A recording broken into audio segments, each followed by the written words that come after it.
All right. Yes. All right. Thank you.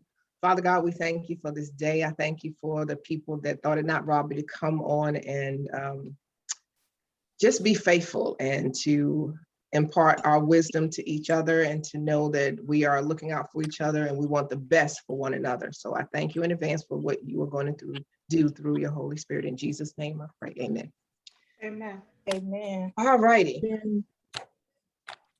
So the first thing is there's a quote. So we're going to talk about a lie. A lie doesn't become truth. Wrong doesn't become right, and evil doesn't become good just because it's accepted by the majority. So let's start with Tiffany. She has a passage from the book that she is going to read, and then we're going to discuss the question. You ready, Tiffany? Yes. She continued to tell the story of what was the last straw in her marriage. Sorry. She continued to tell the story of what the last straw in her marriage was and why she ended up a divorcee. Well, after the initial shock wore off of thinking that he had the nerve to ask me to do such a thing, I said to him, I will not allow myself to be hung from a ceiling fan, 12 feet in the air, butt naked, blindfolded, arms twisted like a pretzel with my hands bound behind my back. But I did exactly what he told me to do, she said sheepishly. Once I thought my nerves had steadied a bit, he proceeded to turn on the fan to get a thrill out of seeing me twisting round and around. Well, the fan was strong, but the weight of my butt and thighs alone couldn't hold me up for very long. Babe, you look like one of those acrobats that perform spectacular gymnastic feats, he said, as he tried to holler over my screams of terror. I never thought that I was a spectacular gymnast in high school. I never told him that I was a spectacular gymnast in high school. I guess he thought my natural abilities to climb up on the ladder and then onto the ceiling fan was a normal feat for anyone, she replied. I'm getting turned on just watching you, he said, with a silly grin on his face. The song by Outkast he downloaded on his phone was playing. I like the way you move, my dear. He snorted like a pig as he laughed, pretending to have an English accent. You look like a natural born swinger. I shouted, There's nothing natural about a grown woman swinging from a ceiling fan with no clothes on. Just as I uttered those words, I began to get dizzy. I thought to myself, why in the ham sandwich would I ever agree to do this? To add insult to injury, which I probably would have had many extensive injuries had the chain broke, my worst fear happened. Suddenly, I heard a link on the chain snap. My heart was already beating like an African drum. The mere thought of me landing on the floor, mangled from head to toe, was more than I could bear. I wasn't thinking about how much pain I would be in. I was thinking, if I lived, how embarrassing it would be to have to explain what happened. In a millimeter of a second, I started imagining the headlines in the newspapers. Couple goes viral on social media performing daring sexual feats in the air. Just before the chain completely broke, my husband caught me before I hit the ground. Thank God the fan went one way and I went the other. I know it was nobody but the Lord that kept me from danger. The old saying, God takes care of babies and fools, is so true. The stupid things we do for love, she said as she shook her head from side to side. Now I know that wasn't love. He had a warped sense of humor and he was sadistic to the point of just plain crazy. And I married him. So what does that make me? Hmm. Okay. So we are going to discuss that. It says, how can you trust again? Because again, she divorced him. And she says, this is the reason why I divorced him. Not because of him, but because of her choices that she made. So here it is. How can you trust again when the person you were dating, engaged, or married to turns out to be someone you thought you knew and loved, but you were totally fooled? And do you doubt yourself, your decisions, your self-worth? How can you recover from hurt and not vow to hurt others to get back at the one who hurt you? Now, there was a gentleman and his wife that were supposed to come on this evening. Unfortunately, they weren't able to make it. They should be here next week. He has a wonderful testimony. I heard it about 2 weeks ago. And he talked about, I'm just going to give you a gist and then he'll tell you the rest. He spoke about, he's married now to a wonderful lady, but I think this is his second marriage. And he said that two women really broke his heart to the point where he just wanted to hurt anybody that he could. And he said that night when he was about to go out to date this woman, he said he vowed in his heart that he was going to do everything possible to hurt her. But the Holy Spirit arrested him and told him, no, you can't do that. So what do you do? And this is for everybody, because there are questions specifically for men in this particular conversation, but this is for anyone. What do you do when you are so badly hurt that you can't get past the point of not wanting to be married again? Because there are people out here who just say, you know, forget it, I don't want to get married ever again. And at that one point, honestly, transparency, I was there. I was like, marriage is not for me anymore. I'm good. But lately I've been like, okay, Lord, if the right person that you send come along, I will. So can someone speak to that? Anyone, please? Because there are a lot of people out here that are hurting because of past relationships. So those who have gotten over their hurt and their anger, can you speak to those who are still hurt and angry?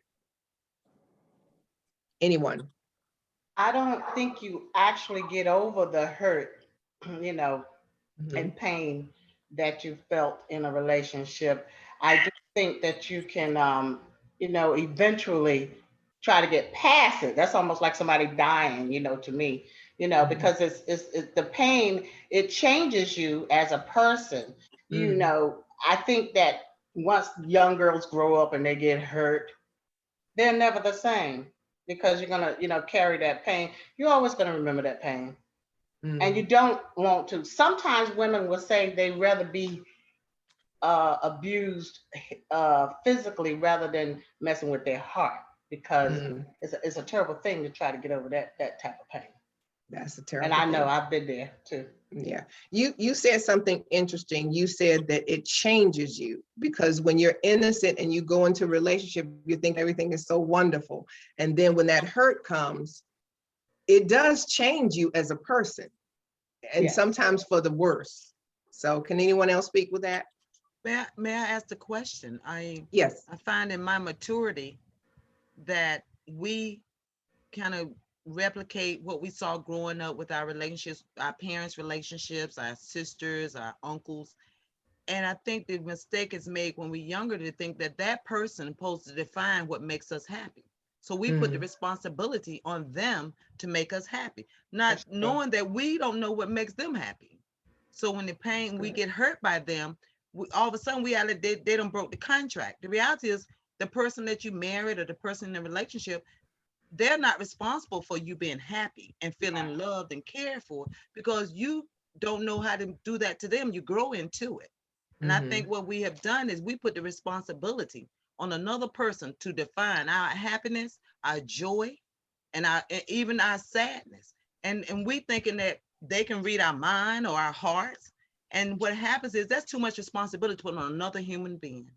And I think we need to come and, of course, it always that women do better communicating, you know, about what they feel. But we know that men and women feel differently, that they express differently. But to put on another human being that they supposed to be exactly the person who makes you so happy in life that when they leave, you're in so much pain.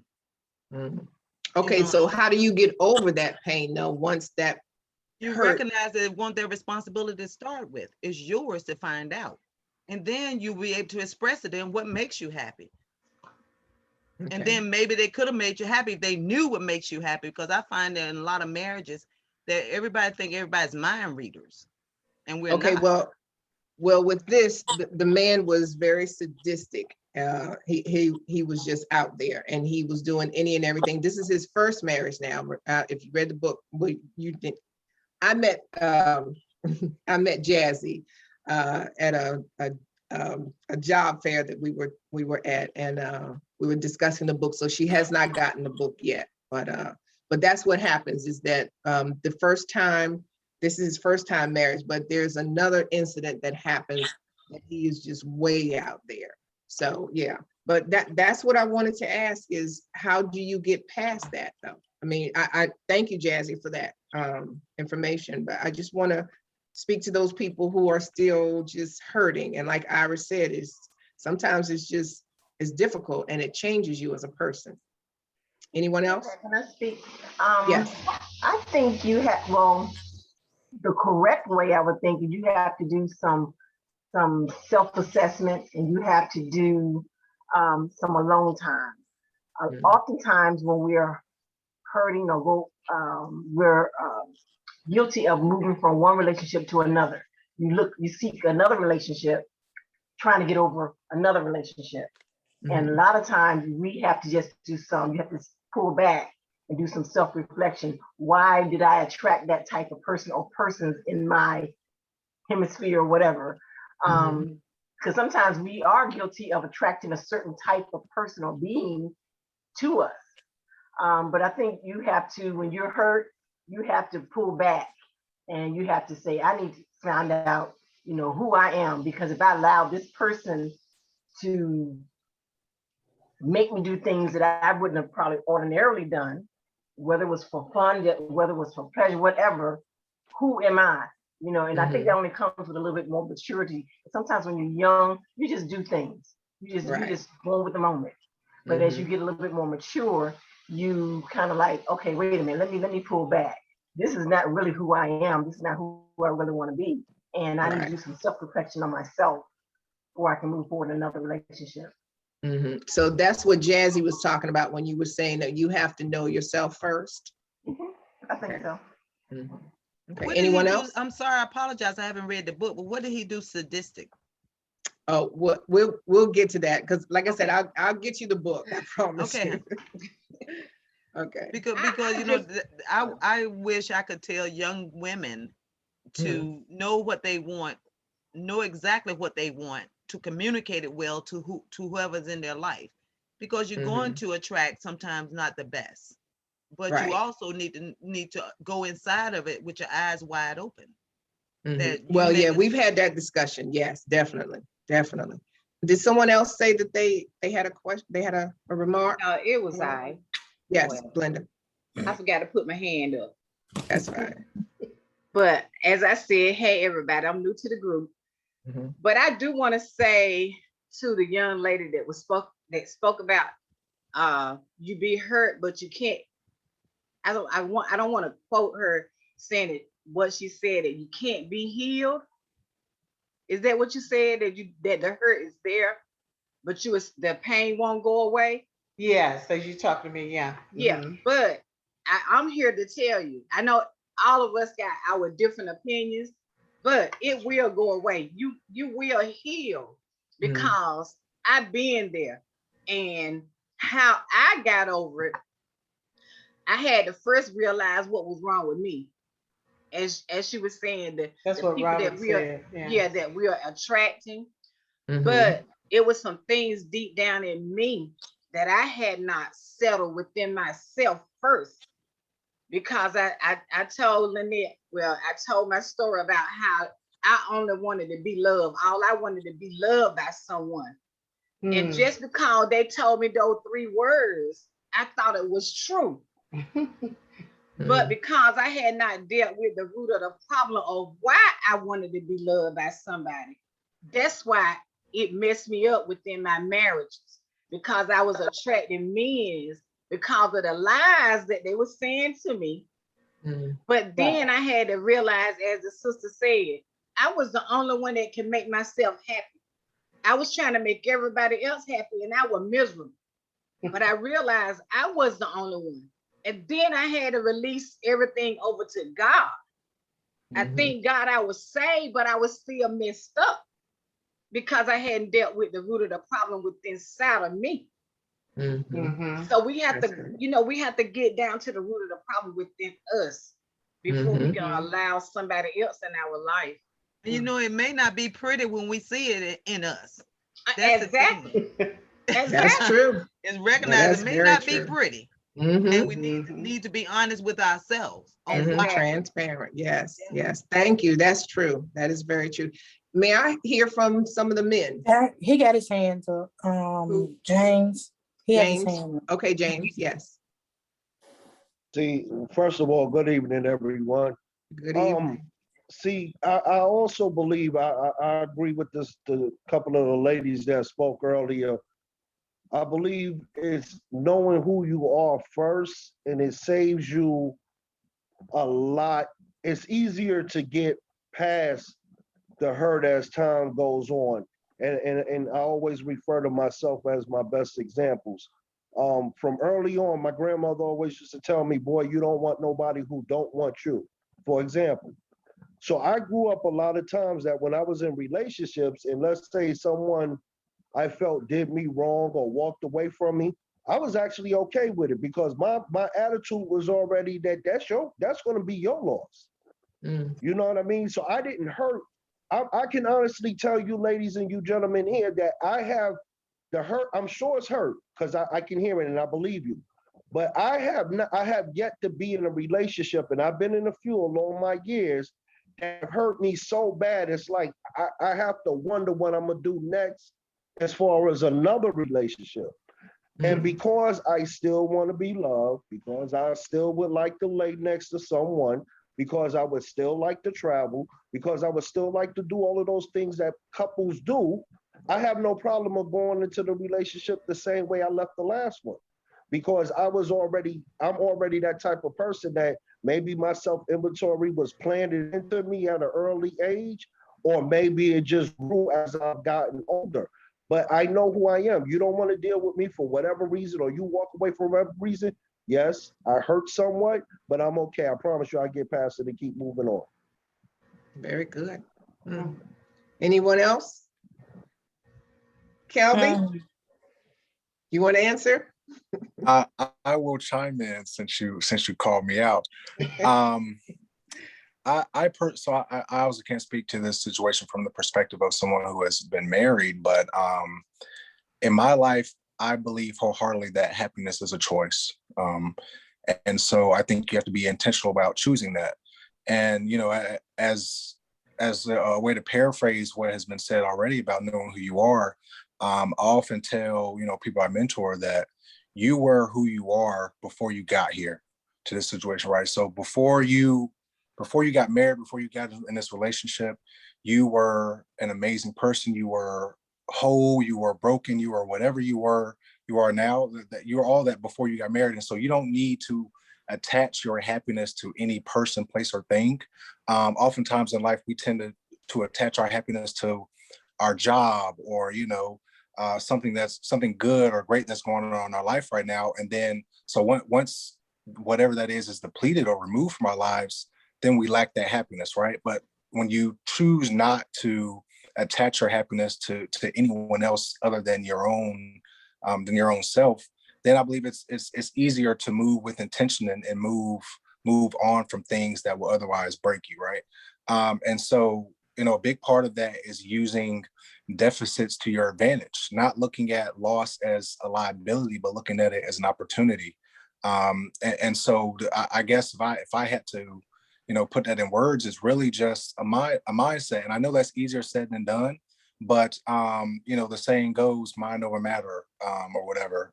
And so that just speaks to willpower. If you can frame your mind such that you can always choose happiness, and such that your happiness isn't tied to any of these superficial things in life, whether it be a relationship or whatever, then you are able to keep yourself moving forward no matter what you face. And that has worked for me. That has worked for others I've seen who have gone through great losses, whether it be relationships or death or whatever. And I think that's really the biggest piece, is that mindset. Thank you so much. Thank you on that. Anyone else before we move on? This is a kind of tough subject, but I'm glad that we're addressing it. Anyone else? Well, ironically, before I got on, I had spoke to a girlfriend I hadn't talked to in a while, and I had seen on Facebook, I thought she was getting married. She called me to let me know that he showed another face. And I asked her this question: you mean to tell me before you all committed to each other, you didn't see that face? She said, no, she didn't. And not only in relationships with marriage or dating, but even in our daily relationship with friends. some people, their personality will show, but you don't want to admit you see it until it gets to a point where you have no other choice. And by that time, you acting surprised. But if they're lying to other people in front of you, if they're not respecting women, if they're not doing the things that you have a limit on, you can best believe this is who they are, and you need to believe them. And then when it happens, you know, I would hope and I pray for my future within a relationship that we are able to talk even when it's ugly. We're able to talk even when we're wrong, and no one be a right fighter. And that's the thing, where not pointing fingers, where I would hope as I go on with my life, I will meet someone that's on the same level of being happy because they're making themselves happy. I'm not going to be responsible for their happiness, but I want to be responsible for us trusting each other to tell each other the truth when the truth is uncomfortable. That's good. So, and I learned that from, you know, dealing with a personality disorder that I just can imagine that, but a personality disorder is like when you blink in your eyes, it's part of who they are. So sometimes you don't want to try to change them anyway, but you need to recognize. Right. That's good. And that's the reason why we have this talk, is because it says we have to have the difficult talks. A lot of times when we do get in relationships, there's like surface, but we need to actually make sure that everything that we think of, that we can possibly think of, and that's why we have these questions that come up. Some are true, some I've heard of before, so I address them in this meeting so that we can know that, look, stuff happens. It's unexpected. Sometimes it's way out there. Sometimes people do stuff that we can't even imagine, but it happens. And so that's why we are having this talk, okay? The next question, we must move on. A man's purpose, and this is basically for the men.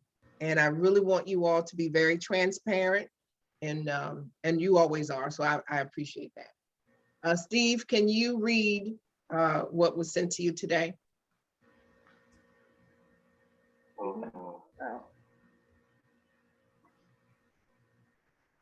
Now, first of all, let me just say this. When you find your passion, you will find your purpose. And that's what this is about, a man's purpose.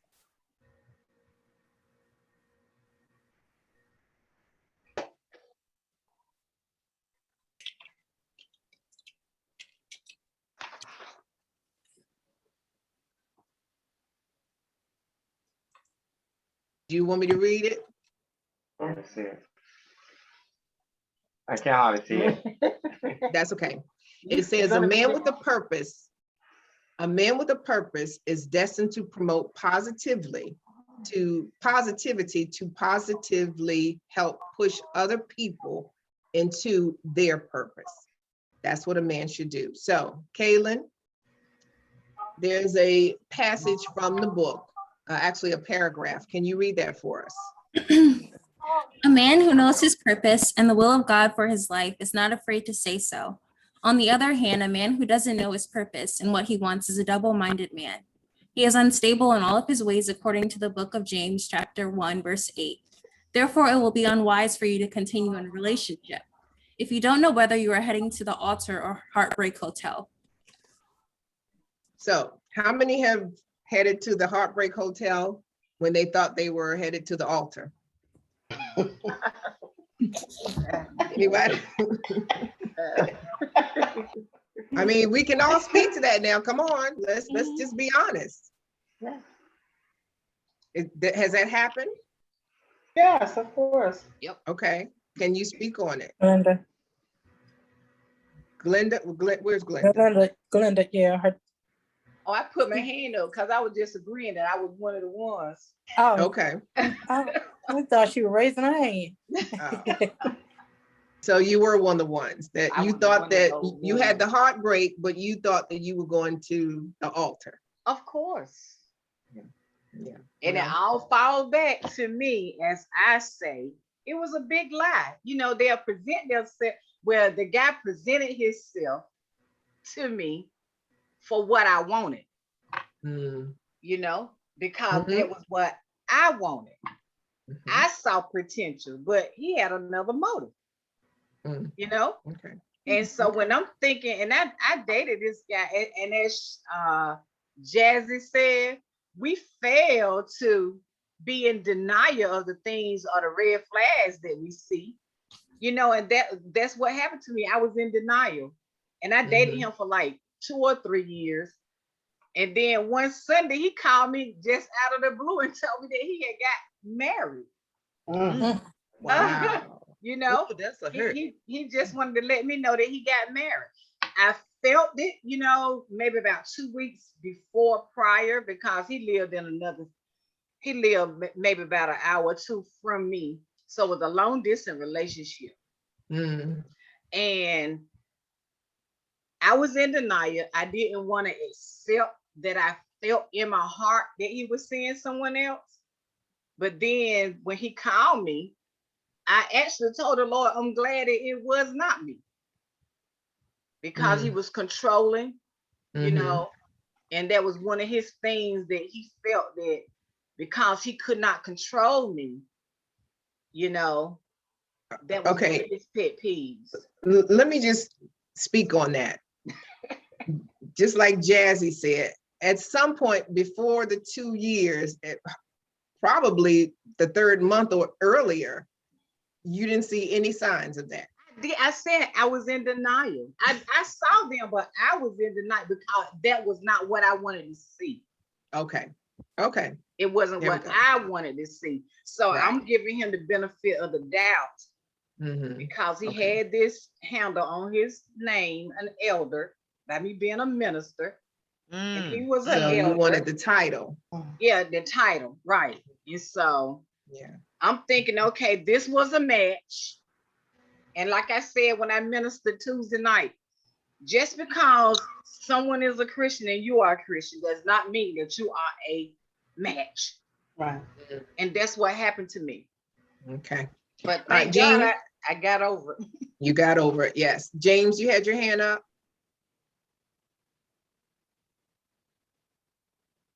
No, if the hand was up, it was from earlier, so Okay. I didn't raise my hand. That's okay. Does anyone else would like to speak on that particular? Mine was a little different. I was 23 when I was proposed to. I had dated the guy in the military. We came here. That's how I got here, actually. And we were doing good. I mean, he gave me a beautiful ring. He proposed and everything. And 1 month before the wedding, I had already very large wedding planned. So yeah, that's how that went down. 1 month before the wedding, his parents talked about it because we were young, and he was Jamaican descent. And I don't know what to this very day, what really happened. But would you cancel it or he canceled it? What happened? He canceled it. He canceled it. I kept the ring for a while. Because it was a very nice ring. It was a very nice diamond. But I kept it for a while. But that was, like I say, when I was 23. And that was a very, very tough heartbreak. He stood me up kind of sort of at the altar, but like an old lady told me then, at least he didn't get you in the room with all the people. He canceled it a month before the wedding.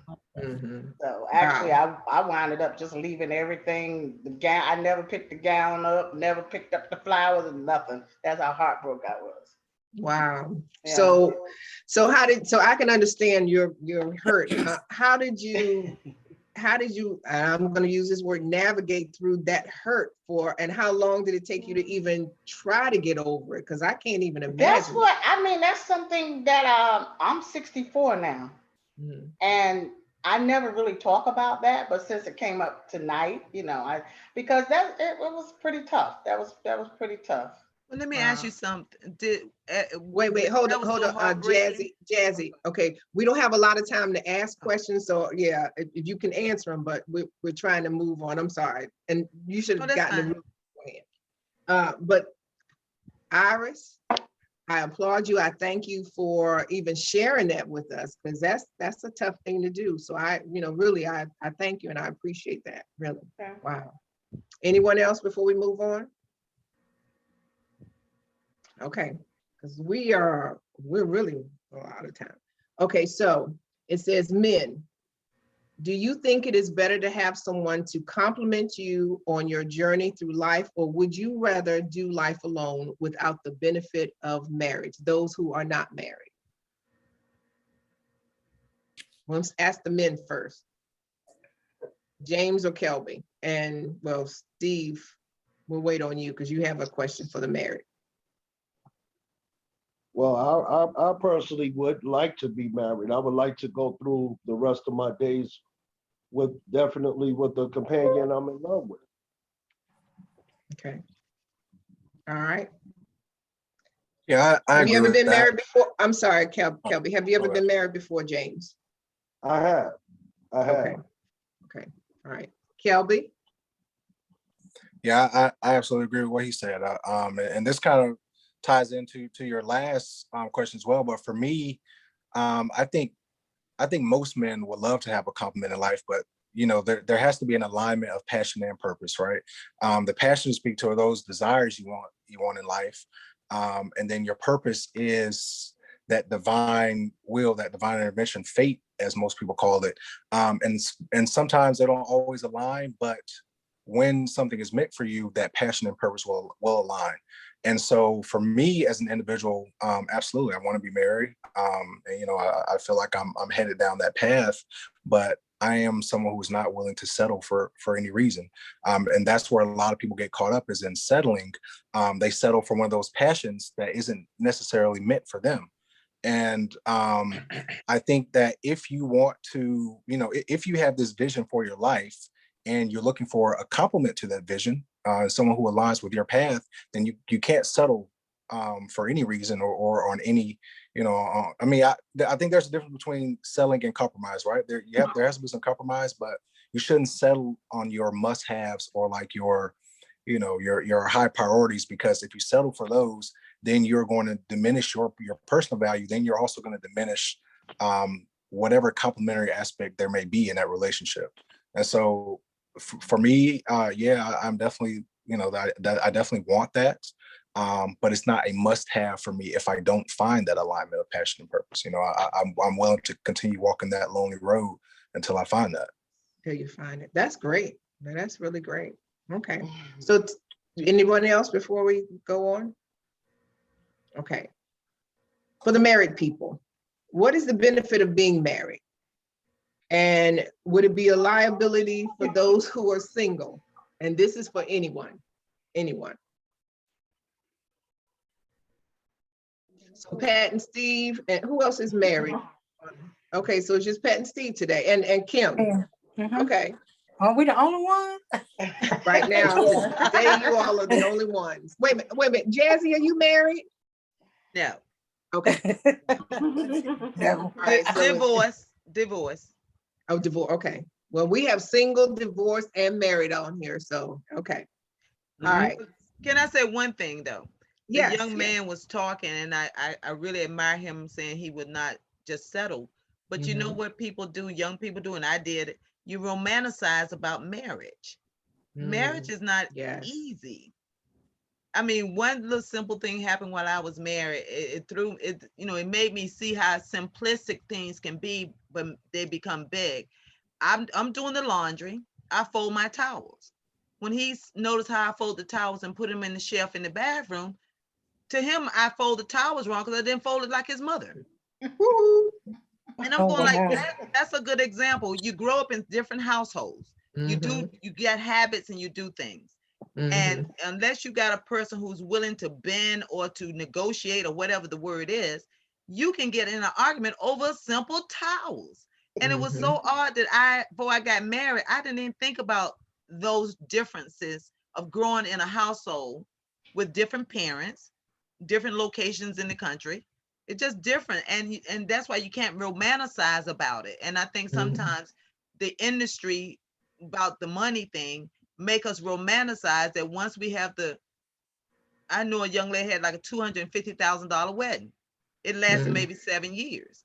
But the 250 would last her a little longer, I would think. But the romanticizing of the marriage we need to be real, especially to our young people, and to really make them see it's a responsibility not only to you but your mate, and to try to work it, but it's not going to be romantic days every day. Right. Right. Cheryl, did you have your hand up? No. Okay. All right. So Steve and Kim, can you talk about the benefits of being married? He can go Well, ahead. go ahead, Kim. No, oh, you can go ahead. No, Y'all go had ahead, to Kim. jump right Go on ahead. in that one. Ladies Come first. on. Ladies first. Well, for me, the benefits of marriage is wide. One of them is you do have a companion to be there for you, with you, and do things with you. And the communication component of it is very important. So once you do have someone that you can communicate with and y'all can flow with it, that's a really good benefit of it. And of course, if you're a true man or woman of God and you really living by the values of God, that sex is you freely could have sexual relations. So that's one component, but that's not a main component of it. And other benefits are just growing old with someone, being there with someone through different difficulties. Like some of you all know that I just lost my brother not so long ago. So, my husband was here and I had someone to talk to. I was all over the place. My emotions was just crazy. So, and I'm surprised he just didn't get upset with me because I was angry. But just him being here with me, and it could grow even more and more. Someone to just here with you, and you can just do things together. Right. Okay. I don't know. Steve may got some more.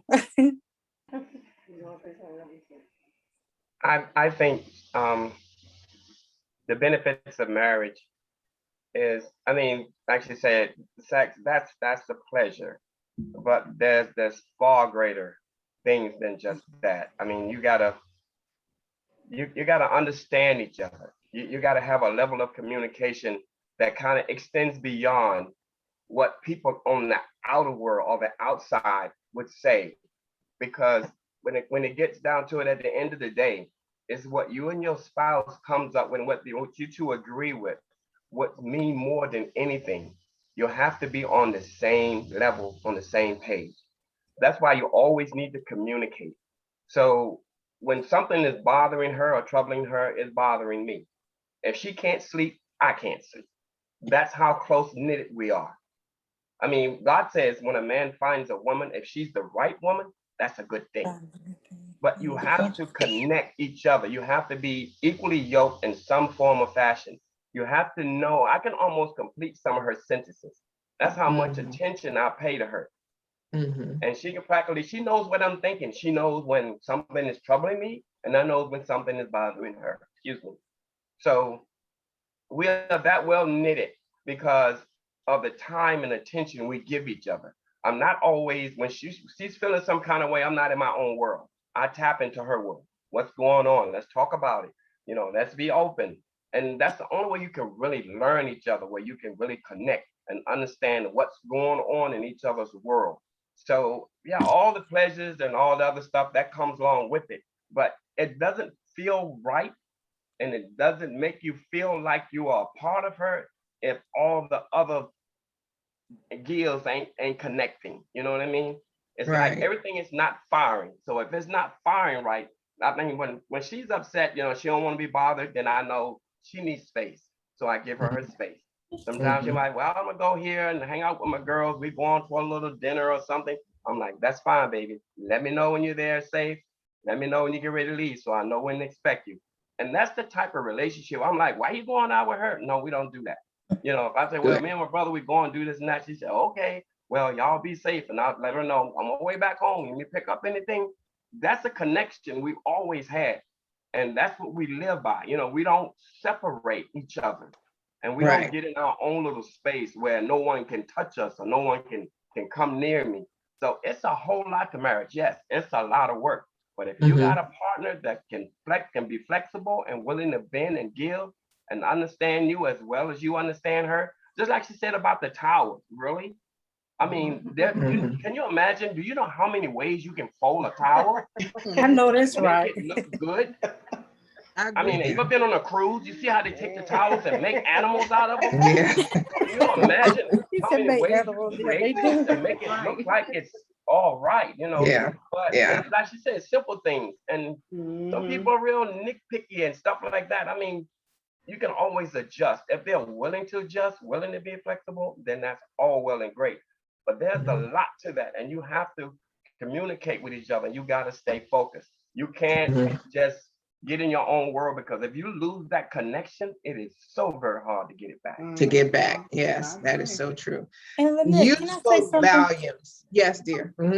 Yes. Yeah, I was going to say, even speaking on, and I want to say for Steve and Robin, ever since y'all have been coming on here, I honestly really just love the way Steve is just so into you, and he's like deep rooted in the love of God that actually showed through y'all's marriage. But what I want to say with that also is, to the men, and the other men can vouch for me, and women, we can too. A lot of times people cheat or feel like they not getting something within their marriage, whatever the case, but it takes a lifetime to learn the person that you are. You don't have time to be trying to figure out, how can I say this? Like, you trying to show interest in another man or a woman, but you ain't even figure out the woman or man that you have. It's so many layers to that person that you need to continue. It's a continuous ongoing process through life, through death. If you study that person, learn that person, you don't have room to look at nobody else, because you ain't even figured out the one you got. Right. So, Let me say something before we, I'm sorry, because I do have to speak to this. My sister, and I'm because my heart is breaking. That's my sister up there, Keitha Stevens. And she just lost her husband back in November. And it is difficult. And I thank you for being on. I don't even know what to say right now, because my heart is breaking, because I'm looking at her and she's feeling it. But I thank you all, really, because that's what this is about, really. This is about talking, and because we don't know what life will bring us. It's true. The next moment. Right. Just keep coming back. exactly. Yeah. So I'm grateful. Like I said, I'm so grateful that you all, I mean, it takes courage to get up here and talk about stuff like this. And I'm so thankful, because it's not even, I keep saying this over and over again, it's never about us. It's never about what.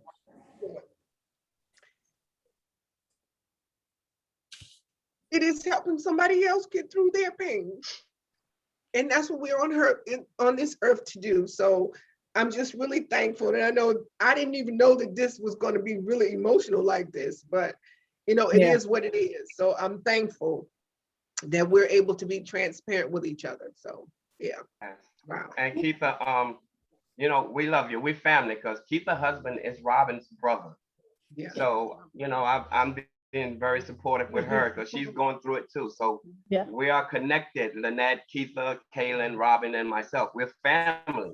So, that's why I say, if you got that connection, you know what they're feeling, and you need to be there for them, and regardless of what else is going on in the outside world, this is what's happening right now, and the support needs to be there. You need to have that godly understanding and that God's strength, so God will never put more on us than we could bear, but as a family, we can stand strong and we can bear it together. And that's the way it needs to be. We need to stay connected. So Keitha knows, Kaylin knows, anything they need or want, we are here. Yes. And we're never going anywhere. If God's will, we are going to be right here for you. Yeah. So they can tap into us anytime, any day, any hour they want. We're here. Yeah. Thank you. Thank you. We know that. And I just wanted to say it is helping me. I just haven't, sometimes I can't, I want to speak on it, but sometimes I just can't talk about it right now. Yeah. But it is very enlightening, and it has strengthened me. But marriage, we've been in it 30 years. And just like I think Kim said, that's a lifetime. It's a lifetime. And that is something that you cherish your marriage. Yes. Because you never know. You never know. So I thank all of y'all. I truly do. So that's why most of the times if you see me, I'm taking it in because I don't want to be so emotional right now. It's okay. It's okay to be emotional. Yeah, but I'm truly thankful and grateful for everyone, truly. I just wanted to add on that marriage, I guess, is a partnership and it's a building, because when you start off married, I think some of the best marriages when you start off with nothing and you build together. You know, you may be working, not making that much money, living in a 1-bedroom apartment, and you build and build and building up to have something, because it's about building, it's about legacy also. So, it's a partnership, and you have to take that I out of marriage, and it's we, but everything. We have to make decisions about the money, about this, about that, and sometimes it gets rough. My husband adores me and I adore him, but it ain't easy. We ain't always like this. We battle sometimes. We go back and forth sometimes. Because I'm a lot to deal with. I'm very headstrong. But look, I say the same thing. My husband said I'm a lot to deal with. But it's called passion. So he kind of settles me, and that's why I know, he was the one, because he settles when I get He's like, okay, reel it in, you gotta chill, out. And so that's what it's about. It's about a building. And when you find someone that you kind of got a niche with, and it gets you, regardless of all the other stuff that's going on, that probably is the one for you that you should be with. Yes. Glenda, you wrote something. Can you share it with us?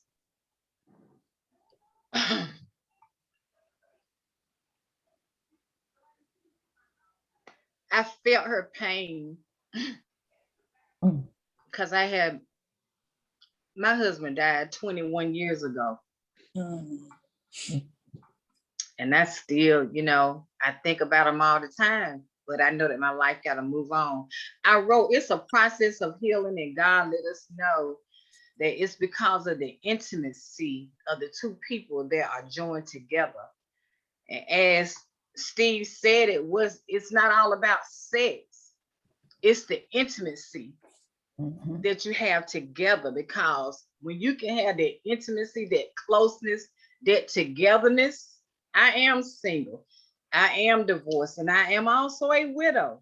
So, and yeah, I do desire to be married again, but I'm taking my time to heal myself so that I will be right when the Lord sends that perfect one for me. But it's a process. We all go through a process. And I had preached one time, don't get off before the process is finished. You got to stay on that potter's wheel until the process, it's going to hurt. We're going to be in pain, but don't get off before the process is finished. That's great. That's great.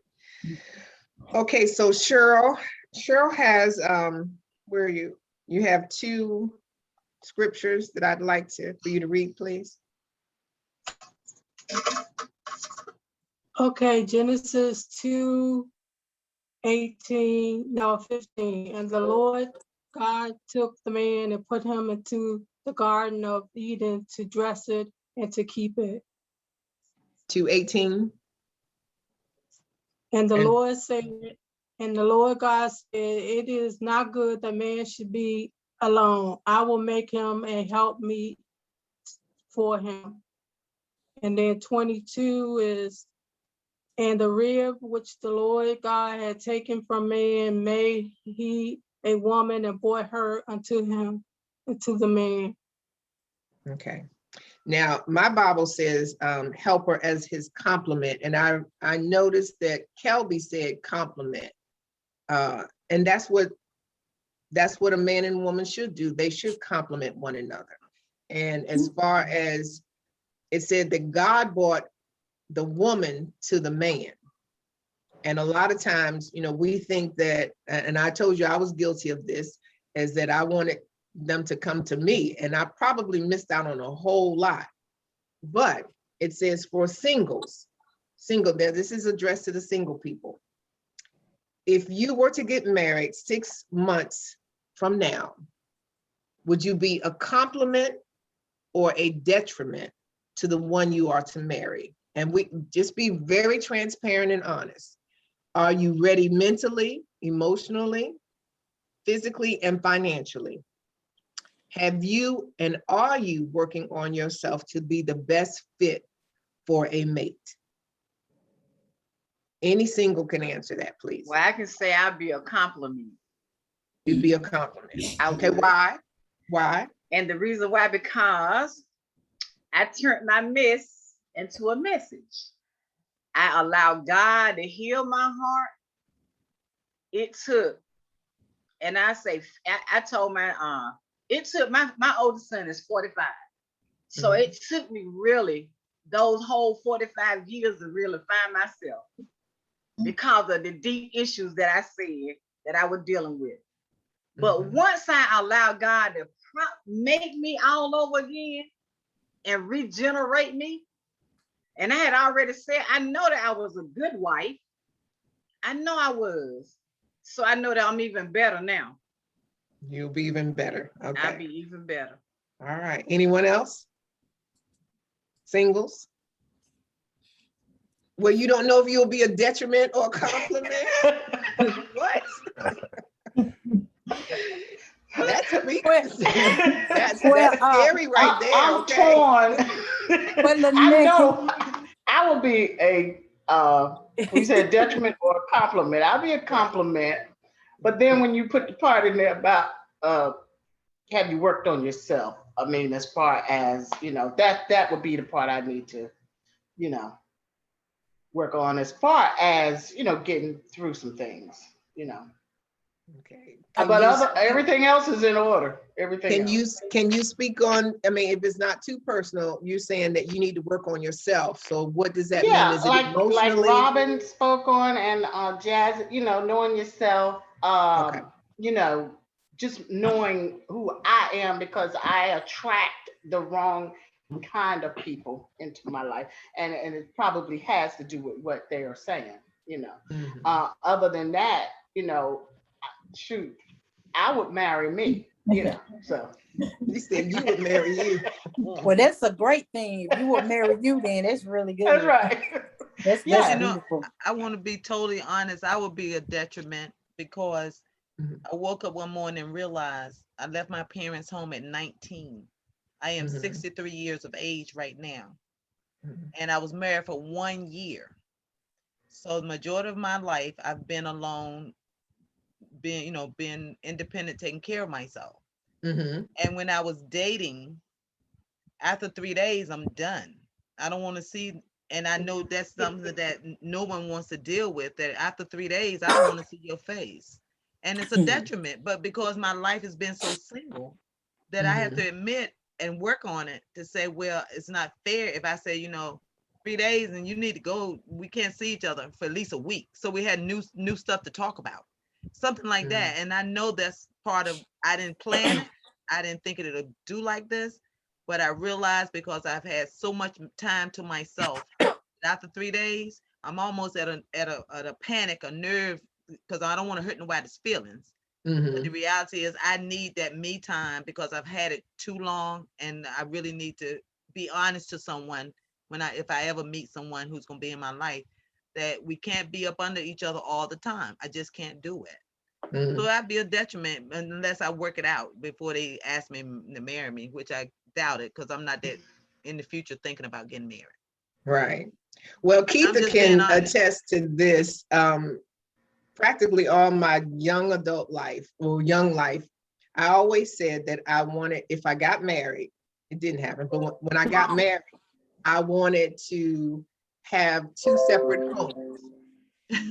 That he can stay in one home and I can stay in another. And then we will always be on this honeymoon. You talking about fairy tale, okay?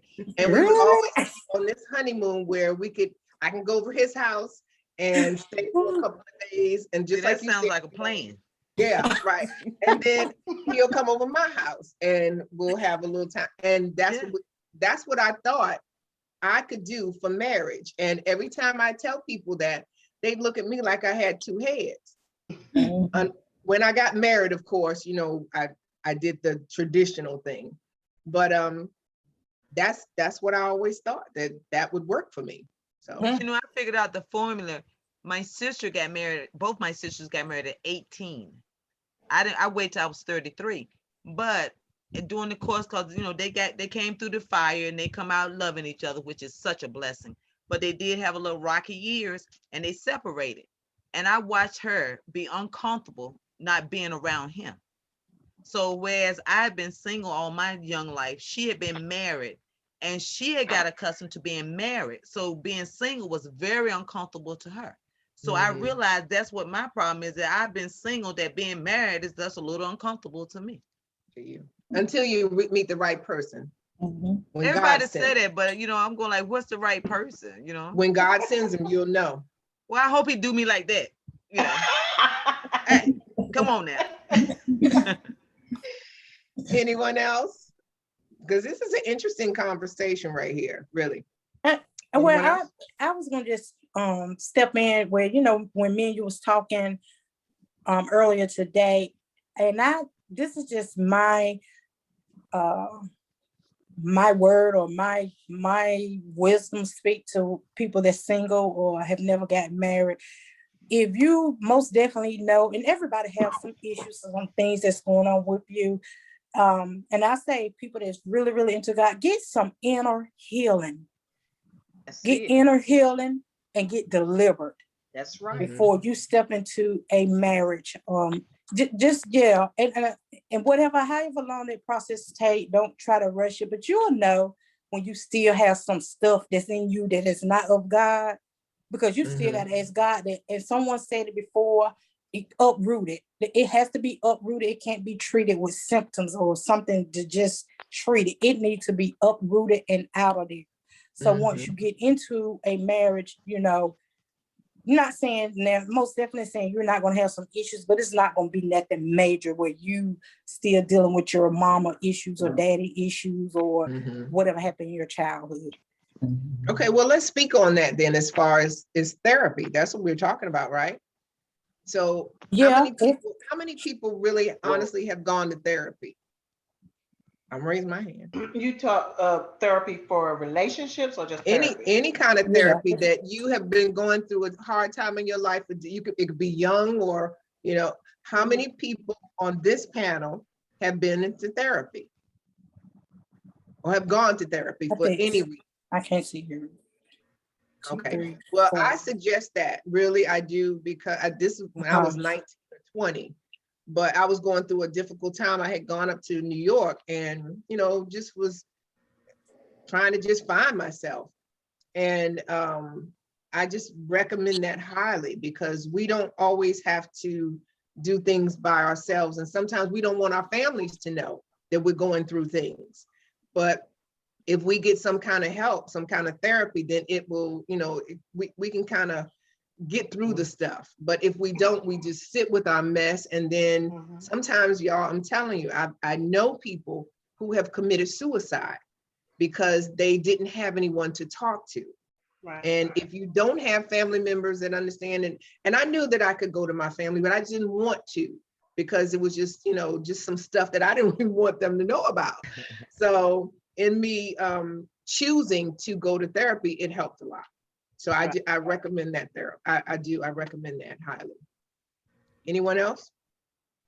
I was just going to say, well, 2 things.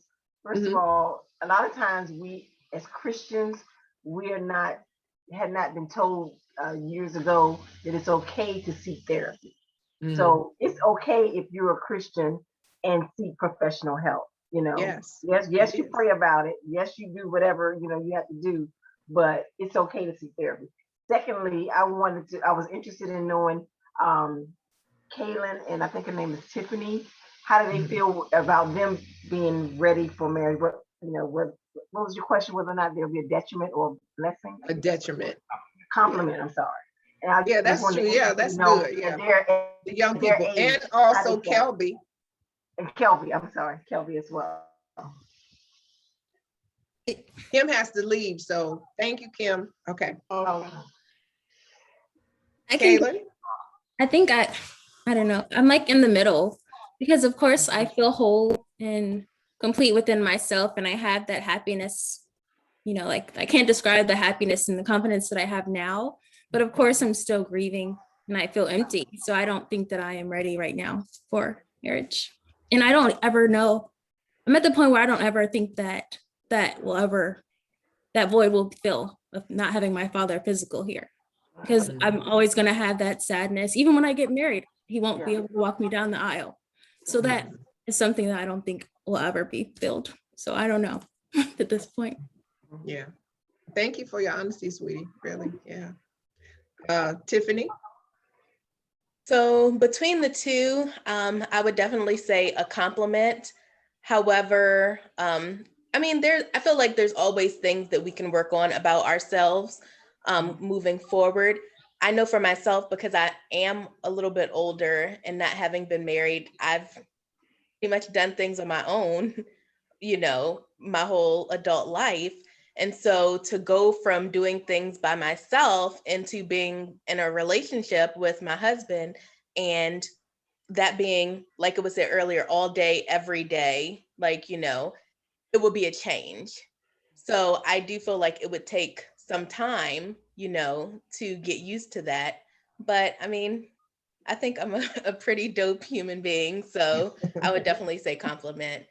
And to Kaylin, I will say, I lost my father. It was in 2009. So this year it'll be 12 years ago. And it's a hard situation, especially, if you're close with your father or you're a daddy's girl. And it does get a little bit easier, over time. You're always going to miss him, but, just hold on to the moments that you had.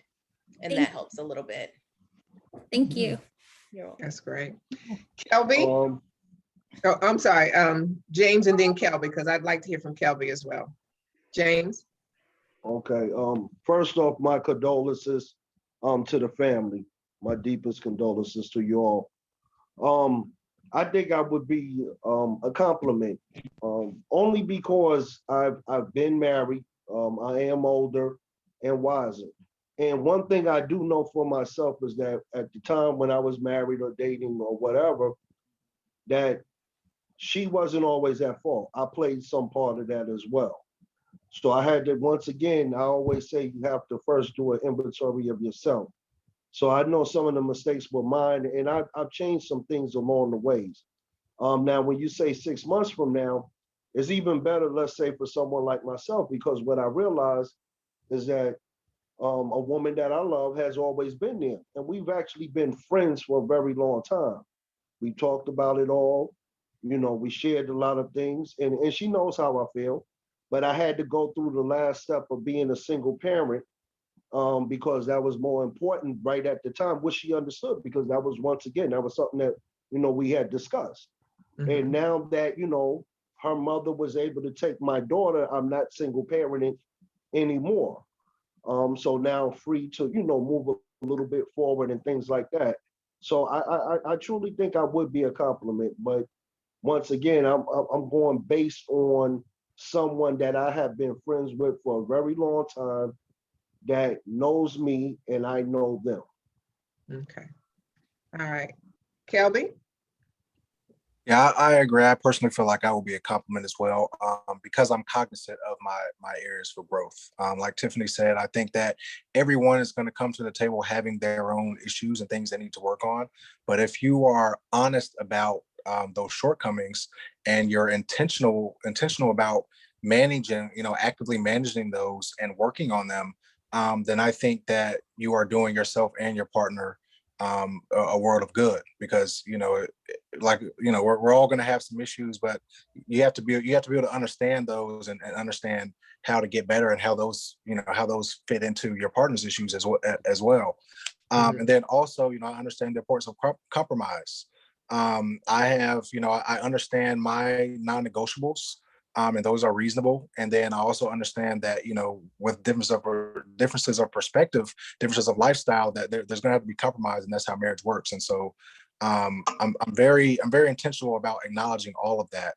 And so for those reasons, I think that would be a compliment. That's great. Cheryl, we haven't not heard from you. Thank you, Kelby. We haven't heard from you, Cheryl. Would you be a detriment or a compliment? I would be a compliment, and I would like to read the reason why I feel like I would be a compliment. For one, I've been through 2 marriages, and I know now what's expected of me, not of man, but of God. And I want to read this. It says, my happiness is a choice, not a result. Nothing will make me happy until I choose to be happy. No person will make me happy unless I decide to be happy. My happiness will not come to me. My happiness will come from me. And I thank God that now I know that my joy and my happiness and my strength and my peace come from the Lord. And I'm not willing to compromise the things of God or the woman of God that I am. Unless God brings me a man that can appreciate me for being who he created me to be, then I will be by myself. Okay, that's good. Miss Z, we haven't heard from you all night. Yes, I think that would be a compliment, even though there's some things I would like to work on. But yeah, compliment. It'd be a compliment. Okay. Now we're going to address the married people. It says, now that you have your spouse, are you being developed or depleted in your marriage? And be very, you know, are they a compliment or do they deplete you sometimes? And you know, in marriage, that can happen. It stages in your marriages. So who's married? Oh, Kim is gone. So nobody else. Okay. So Robin and Steve. I'm gonna say that, well, my husband, I'm gonna say develop, because my husband is he's very, very smart, and he likes to do things with his hands, and he likes to figure stuff out, and he's very analytical. So some of the things that he does, I kind of watch how he works and does things. I learn a lot from him. I learn how to do things that I probably would have never learned, of course, you know, being on my own. So I think he's developed me and make me aware of things maybe just, it may just little things around the house, or how to do things, or how to think about things, how to, you know, put things together. So I would say, as far as me concerned, he's developing me because he's taught me a lot, you know, and sometimes the best education is not in school, it's just life. And he's taught me a lot of life skills and how to, you know, do things. So that's why I say that. Okay. We compliment each other on that. You know, I learn from her, she learns from me. Okay. All right. All right. So this is our last question. It's entitled, did you fall, trip, stumble, or dive into love? Question.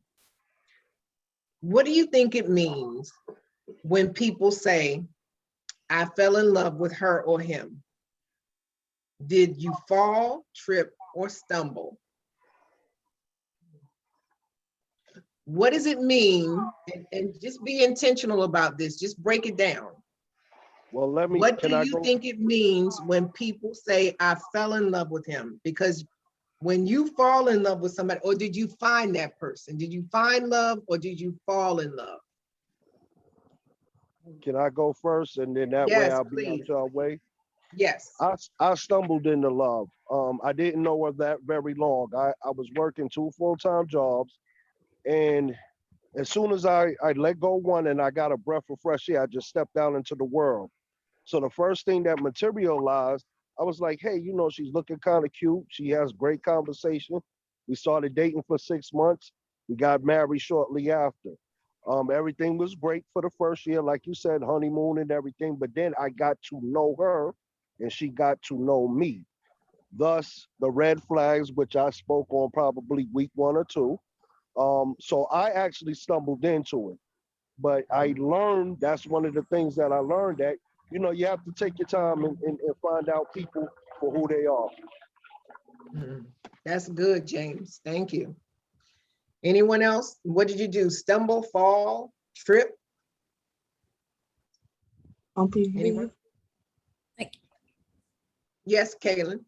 I guess I fell in love, like in going back to college, you know, I was searching for things, that happiness within someone else. And so I just felt completely trusting in, you know, them with my happiness, my reason to, you know, just, I'm a hopeless romantic anyway. So just like me fantasizing things, unrealistic things, and expecting them to fulfill those things. That was like really falling in love. Yeah. Well, let me just read this. It says, did you find love? Finding love means to seek to find the truth about something or someone. But if you fell in love, it means that you fell for a lie they told you that you wanted to hear, and therefore you fell in love with their lie instead of finding their truth. Is that true with anyone? What'd you say, Kay? I was saying that's exactly what Kaylin just said. She fell for that, you know. So Fell for the lie. yeah, but fell flat pretty much, you know. And we do sometimes. Kaylin, Anyone else? We all, I mean, you know, young. Oh, then as a woman, you are not alone in that story. All down that road. Yeah. It's a learning lesson. It's a lesson. Yeah, so I was going to ask you, what lesson did you learn? Learn to not be so naive, and you have to love God first, and then love yourself. Don't let anyone mess around or play around with your emotions. Stand your ground. Like there's like one thing to compromise, but one thing to be taken advantage of all the time. You know, like I've seen a lot of growth in Kaylin, I guess, since that incident, you know, and even though it was difficult, hard, but I think it was a learning lesson, you know, that so oftentimes you have to go through, like I tell you have to go through to come out. So, you know, that was real difficult. Young love is difficult. Been there. You know, you know. So yeah, but I think to learn from that, then I think really now I see we talk often all the time about what she likes, what she's expecting, what she wants. And so she knows that. She knows what she wants then, you know. And alert to like the red flags, you know. Because before it was just like listening to the sweet nothings, like because I didn't know the difference, you know, like so when I became independent on my own, he could just tell me anything and I would just believe it. Then I became, I guess, to get even more personal, it was abusive. I became isolated from family and friends. I wasn't myself. I let him have that power, and now I know to stand in my own power. And never let that happen again. Yeah. Sweetheart, you are not by yourself. When I was 18 and went to New York, that's what I was saying. You know, you go to the therapy because there's some things in our lives that happen that, like you said, you don't want to tell your family, but you go through those things. So again, I mean, transparent, same thing, abuse. Yeah. And because we stay in it, and we don't want, and it's that silence that really harms us instead of helps us, because when we are silent about what has been done to us, then we go deeper and deeper underground. You know, we just get in this dark place.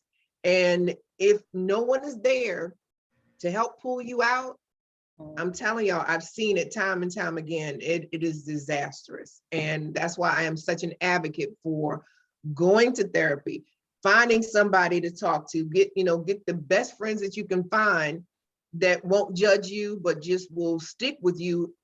And even if they have to, you know, some people would call me 2, 3 o'clock in the morning, you know, just to talk. But at the same time, I would call somebody else at 2 or 3 o'clock in the morning just to talk, because you have to talk it out. And I'm so thankful, Kaylin, that we are having this conversation. I'm really thankful. Yeah. Anyone else? Ooh, it's almost time to go, y'all. Anybody else before we leave? This has been a good conversation. The original question was you stumble? I would say stumble into, because we were friends. We met like at a gym, and we just used to kind of talk and talk or whatever. So we kind of like stumbled into him, and our relationship blossomed into more of a friendship, into love. So I would say stumble. Stumble. Okay. All right. Anyone else? Real Jazzy? quick, when I was I guess I was 25 or something, I fell. And I mean, I'm talking about stumbled down some steps and fell for this person. He ended up, his family, he went to the military, came back, and I'm thinking I'm all happy he's back. You know, I go to his home, his family looking at me like I'm crazy. He comes outside the house and tell me he got married. But this is the thing, another one. Wow. And that was 20 years of me still loving, giving my love in my head and my heart to this person. But then I grew from it, because you know what, I realized something, that if I genuinely loved him and cared for him, if he's going to be happy with another person, that's how much my love was for him. If I was not the one that was going to make him happy, and I know it sounds sick because it was 20 years, good years of my life. And, but I said, people are using the word love too frequently and without responsibility, because I loved this man for whatever reason it was. It could have been lust, it could have been whatever, but I really genuinely loved him, but he chose another person. So in order for me to heal, I told myself, if I really loved him like I thought, I would want him to be with that woman instead of me, because it's not fair to say, if I love you, you got to love me back. You got to love me at the same level, because that's what love is. No, love is that agape. Love is that unconditional. So if that person chose someone else, if you genuinely been like that love that is supposed to be defined as we as human beings, you should want him to be happy and for her to be happy. No hate on her. So anyway, but I love, there was 20 years. Then after the 20 years, I really saw who he was, and I wasted 20 years in my heart and in my mind. Wow. Yeah, sometimes we do that. We do, you know. Yeah. Unfortunately, but that's what happens. So, wow. But he called me real quick. He called me one day, and I told him, unless you can get her on the phone with us, don't ever call me again. That's right. I got to be on the phone with me and you talking. So we got to support each other, women, ladies. We got to support each other. Yeah, yeah. We have 8 minutes. Let's speak on that, Jazzy. We have 7 minutes actually. Let's speak on that, because I was with someone the other day and we were talking about that, and she was saying that she had, well, I'm not gonna tell the story, but anyway, how is it that women, and especially women, are so catty with stuff like that, that they don't care if it's someone else's man? I mean, how did we get to that point? Can anybody speak on that?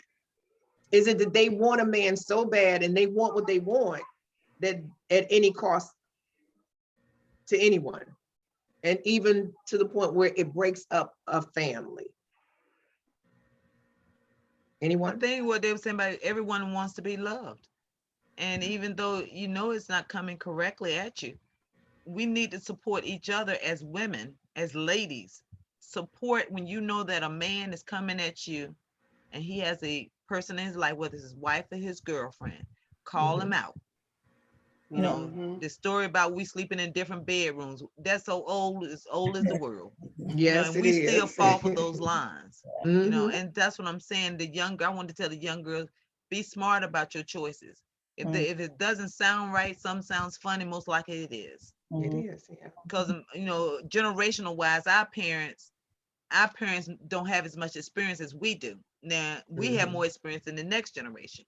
So we need to pass it on about supporting women, supporting Yes. ladies, young girls, to make them feel like they are okay. They're 100% without someone faking love to them. Or sharing, just share. And this is another thing that I have I've run across a lot, especially with the younger generation. They said that it's okay to share. They don't mind if that man has 2, 3 other girlfriends. I know my generation, and I know for me, I can't even speak for my generation. That is just, that will never happen. I mean, if I am with someone, they are with me, but if they choose to be with someone else, I'm exiting, I'm out the picture. So I can't imagine someone really thinking that that's okay, because there's something has to be wrong with their self-esteem for you to even believe that that's okay. So Keitha, you had your hand up. Well, that's what I was going to say. That has to go back to your heart. That's your integrity. That's you. How do you, I don't know how you can condone that. I think it all goes back to your heart. Not only like Jazzy was saying, as far as upholding the women and being supportive, but you got to be, at the end of the day, really, you got to be able to look at yourself and say, really, how could I do that? I think I just think it's a morality thing. It's a heart thing. It's a love. Christians, really? Christian, non-Christians, really? You and it's happening, and that's the thing though, it is happening more with Christians, so-called Christians, and that's anybody. what makes it difficult for people who are not Christians or non-believers, and you're trying to talk to them and they're like, well, y'all doing the same thing. It's an example. What are we doing? How are we living and trying to set example for our children, our grandchildren, I think it goes back to your heart and your morality. I just don't understand that sharing. Robin? I think it goes back to a lot of women settling. When we talk about settling, because a lot of women or a lot of people may have, and I'm gonna say daddy issues. They don't have a role model or a good role father figure in the household or that they grew up with. So they feeling a need to any man, any type of affection, any type of attention, and they settle. Their spirits are settling with, if I get a little bit, I'm okay. It's better we than know nothing. we all know that that's not correct, or that should be correct. But sometimes, that's where people are. I just need I want some attention, and any little bit of attention I can get from a man, regardless of what it is, I'm okay with it. Until they know themselves and know God, they'll keep doing that. Yeah, they'll keep doing that. But I think it goes back to, daddy's not being in the home. Daddy's not being, your first love should be your father figure, as far as little girls to me. And that shows you how to love and respect. And when you don't have that, you're searching for that love or that affection from anywhere, and you're settled for that. Yeah, that's true. There was a saying when we grew up, it says, half a man is better than no man. And I always used to think, what's a half a man look like? Really? What does a half a man look like? Do you know my older brother said that to me? I was complaining about a man that was in my life at that time. My brother's deceased now, God bless his soul. And I said, what that mean? I didn't, they used to say that back in the day. And I'm like, well, what does that look like? I don't even want to know what it looks like. I'm just thinking, wow, that you would even say that. Women would defend that. They would defend it. I totally didn't get that. I thought he was going to be on my side. He was my brother. I think, I mean, just to jump in also, I think it's a lot of society as well, because when the younger generation looks around today, everything is about attention. Everything, social media, their appearance and everything like that, how they carry themselves. So unfortunately, it's one of the issues that they have to go into this world dealing with. And like the woman said not too long ago, if you don't have a figure to look at or a solid support system to teach you different, you'll easily get trapped up. Because let's stop for one moment and rewind back. I remember the generation where a man could come home with his paycheck on Friday, give it to the wife, and she may not see him until Monday of next week. And that would be night after he got off work. And 90% of them women knew what that husband was out there doing. You know, but that was a time where women didn't work and men was mostly the sole supporters. That was that time. Now this time, women, of course, are supporting just as well as men, if not better. But now it's more about attention. You have people that, I mean, unfortunately, we know how women change their bodies up a lot, all their appearance, everything from eyelashes down to implants. And it's like, if I can't do all of this and grab my own, then I have to at least do all of this and grab half of yours. Because I need that attention. I must have that attention. That's good, James. That's good. Tiffany, you had your hands up. Yeah, I'll make this quick, but I agree with what Mr. James said, because, you know, the thing is, some people nowadays don't mind sharing, but the big thing now is with a lot of females is, okay, well, I may not be the only one, but I'm the main one. And it's like, no, that may work for you, but sharing doesn't work for me. Like, I'm not a selfish person, but there's certain things that I'm not going to share. And I'm not going to be the first or the second. I'm the only. It's one thing if I don't know, but if I know, yeah, that's not going to work for me. Well, that's because, and it goes back to the self-esteem, you know, it's how you value yourself.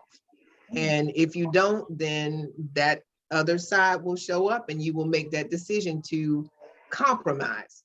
And when you start compromising, then you're not only going to compromise with that, you're going to compromise with a whole lot of other things. So it just comes with the territory. So we just stand your ground, keep the faith, believe that if you want to get married, God will send you who he wants you to have, and you're not being such a rush to do your own thing. And that's all of the advice I have right now, because wow, it's something that to see young girls really fight over a man and he's not even interested in them at all. That's the tragedy right there. So anyway, all right, guys, this has been a great. Go ahead, Keith. I'm sorry. I just want you go back to that's just like the shows that's on television now. You know, we talked about the other night when fighting over all these women fighting over one man. This is what the young people are seeing. You know, so it's okay. It's okay. Yeah. You know. Well, you know, the Bible is fulfilling itself anyway, because it does say that will be 7 men to 1 woman. No, 7 women to 1 man. So that's what's happening now. And we don't have to accept it, but it is happening. So the Bible is fulfilling itself. On that note, guys, thank you all so very much for tuning in again. This has been wonderful. Thank you for your transparency. I appreciate it. There will be, I'm thinking of it, ice cream Sunday social kind of thing. I'll let you know next time we meet. But I think that once the pandemic kind of really lets up, then we can kind of get together and just enjoy each other and meet each other personally. I don't know how long or how far off that will be, but that's some of the plans that I have for this particular talk. So thank you again, and I'll see you next time. Bye, everyone. Good night. Bye. Good night. Good night, everyone. Good night. Good night. Be blessed. Yeah.